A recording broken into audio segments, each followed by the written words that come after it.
পৃথিবীতে একজন মানুষই শুধু জানতেন যে তিনি পৃথিবীতে কতদিন বাঁচবেন, সেটা হচ্ছে সাইয়েদনা আদম আলাইহিস সালাম। ওনাকে বলে দেওয়া হয়েছিল তুমি পৃথিবীতে বাঁচবে 1000 বছর। সাইয়েদনা আদমের সামনে অনেকগুলো রুহু রাখা হলো। সাইয়েদনা আদম বললেন এরা কারা? আল্লাহ বললেন তোমার বংশধর। সাইয়েদনা আদম বললেন আল্লাহ ওই যে একটা রুহু দেখা যায় এটার নাম কি?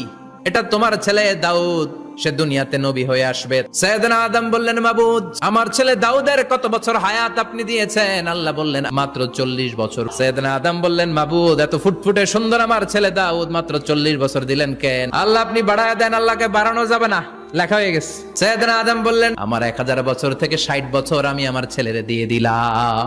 আর আদম আলাইহিস সালাম পেয়েছিলেন 1000 বছর, 60 কমে গেলে রইল কত? 940 বছর পৃথিবীতে থাকার পরে মালাকুল মাউত চলে এসেছে, এসে বলল জিইতু আন আকবাদা রূহাক, রূহ কবজ করতে আসছি। আদম আলাইহিস সালাম বললেন রূহ কবজ করতে আসছো মানে? আমি বাঁচবো তো 1000 বছর। মালাকুল মাউত বললেন না না, ওই যে আগের কথা স্মরণ করেন আপনি 60 বছর দিয়ে দিয়েছিলেন। কয় না আমি দেই নাই।